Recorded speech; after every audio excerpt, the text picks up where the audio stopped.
Congratulations, you've just woken up in a hospital bed after your friends dared you to hold your breath underwater for as long as possible during that pool party last weekend.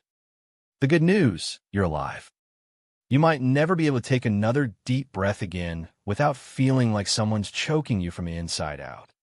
Your chest feels tight, almost as if it's been wrapped in iron bands. Every inhalation sends sharp pains shooting through your ribcage. It's like having a personal attack squad of miniature wrestlers inside your lungs, each one trying to outmaneuver the other. Your mom is pacing back and forth by the door, her face a mix of worry and relief that's hard to read. Your dad's holding a hand-woven blanket over your legs, which smells oddly like old books and candle wax. He says it's from his childhood, but you can't help thinking about how much more useful it would be as kindling. The doctor just left after explaining that your body went into a protective mode called breath-holding reflex. You'd think that was your friend's name, right? But here's what nobody expected. Your eyes dart to the clock on the wall. It's been 10 minutes since you woke up from unconsciousness underwater. 10 long, terrifying minutes where everything felt like it was happening in slow motion except for when you weren't breathing at all. The beeping of the heart rate monitor starts to sync uncomfortably with your racing heartbeat. Your mind races, too, trying to piece together what happened in those final moments before everything went dark.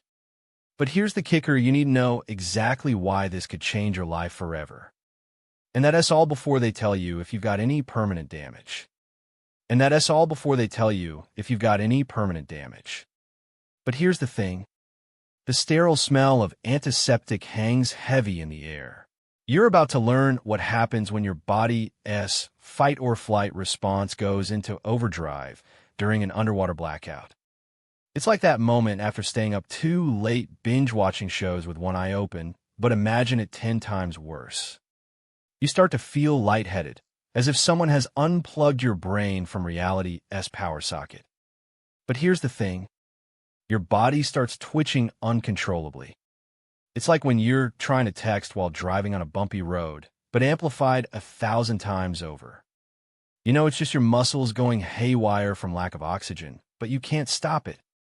Your vision starts to tunnel, narrowing until all you see are 2 dots where walls meet floor. But here's what nobody expected. As you gasp for more air, your heart skips a beat. It's like waking up to find out Santa Claus is actually the neighborhood drunk who broke into your house last Christmas and stole your toys. Only more terrifying because it's your own body malfunctioning. But just when you thought it couldn't get worse, your blood pH starts dropping like a roller coaster plummeting into darkness. You think holding your breath would just make you sleepy. Maybe it would cause some mild dizziness. Actually, it's setting off a chain reaction that could stop your heart. Everything changed when you realized that holding your breath isn't just about running out of air. It's about triggering a series of alarms deep within your body that could turn catastrophic. But here's where things get really interesting. You start to feel something else creeping up from your toes, moving upwards like a slow wave of liquid metal. Since you're not sure if it's real or just your imagination playing tricks on you as the world around you becomes increasingly hazy. Your ears pop and your vision narrows. It's like being stuck in a funhouse mirror maze where every path leads back to the same dizzying corner. You're gasping for air, but you can't breathe. Your lungs are screaming at you like an angry alarm clock set to double time. But here's the thing. Did you know that holding your breath underwater isn't just about running out of oxygen? You're also fighting against something called blood shift. It's like a reverse water balloon effect where your blood rushes into places it shouldn't to save precious oxygen for your brain. But there's more. And just when you thought it couldn't get worse, your body starts playing tricks on itself in ways that make you question everything you know about diving. You might think your lungs would just give up first. Maybe they de-lock into a panic mode. You think it was like a car engine stalling out, but that's not exactly how it goes down. Your brain has its own way of shutting off systems to preserve itself, like an emergency power-down sequence in a computer. Scoon, You feel a sudden chill, even though sweat is pouring down your face, however. There's something far more sinister happening when you push too hard underwater. It's like the body's last-ditch effort to survive a desperate bid to keep oxygen flowing by any means necessary, even if it means skipping some major organs.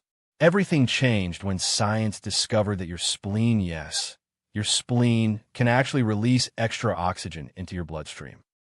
Imagine that a tiny organ you barely knew was there suddenly becomes a superhero in the most dire moments.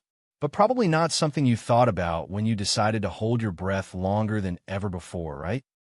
And now you're in this weird loop where your brain is trying to protect itself by shutting down other parts of the body. But that's only part of it.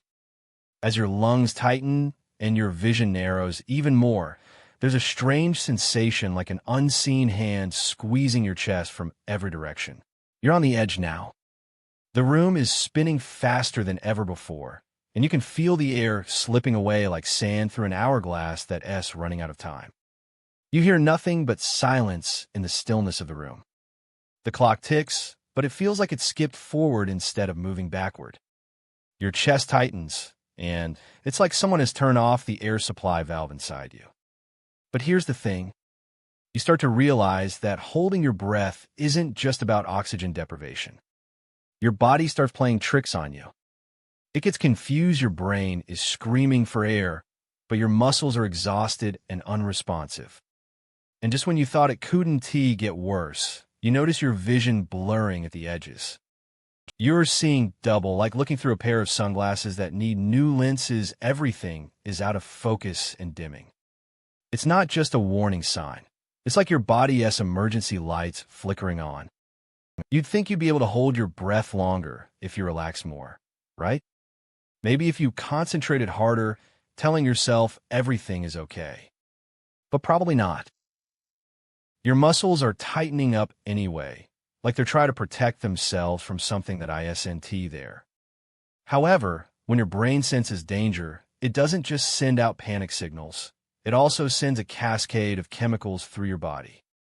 Adrenaline surges through you like someone's poured liquid fire into your veins. It's like you got a fight or flight response stuck on fight, and there's no escape button. But here's what nobody expected: your body begins to produce less oxygen for itself. Your heart starts beating slower, reducing blood flow. It's trying to conserve energy as if you're about to hibernate, but instead of preparing for winter, you're running out of air. And just when you think you might find a way out, your body does something bizarre. It starts producing nitric oxide. It's like a last-ditch effort to keep your blood vessels open so that the little oxygen left can circulate, but it doesn't work like an emergency brake on a roller coaster. Instead, it's more like adding kerosene to a fire. You'd think this would help. Maybe your body is trying to find some kind of balance after all. Your brain needs oxygen to function. But probably not. Your body's efforts are like trying to keep the Titanic from sinking with paperweights. Everything changed when your body realized that holding its breath longer wasn't about endurance. It was about survival in a state of panic. It's like being stuck in quicksand, where every move you make just sinks you deeper. And just as you think you might be at the point of no return, everything feels colder. Your skin tingles with goosebumps, and your muscles twitch involuntarily. But here's the kicker: your body is still fighting. It's not giving up. But for how long? And just what does it mean when you finally take that first breath after holding your breath too long? But for how long? And just what does it mean when you finally take that first breath after holding your lungs empty? You feel like you've been underwater, and now the surface is calling you back up. It's a strange moment, a mix of relief and curiosity. You blink slowly, the world outside your window starting to blur into focus. It's like waking up from a dream where everything was hazy but strangely clear at the same time. Your body is telling you something important about limits, about what it can endure before it starts to protest. But here's what nobody expected. Your lungs weren't just holding back air. They were also holding back thoughts big, important thoughts about life and death, struggle and resilience. Every time you push yourself to hold that breath a little longer than before, it's like whispering a secret to your body. It's funny how such a simple thing as holding your breath can teach you so much about what makes us human, our ability to push through discomfort and come back stronger. And yet, in the end, it all comes down to that first gasp of air. And perhaps that's the quiet beauty of holding your breath. It shows you what happens when you stop moving forward for just a moment. You see all the things that have been waiting quietly in the background, your body's wisdom, its resilience, its need for air. But probably not.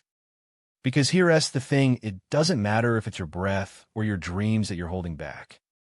What matters is what happens when you finally let go. And that's all there is to it, a quiet end to one thing and the beginning of another.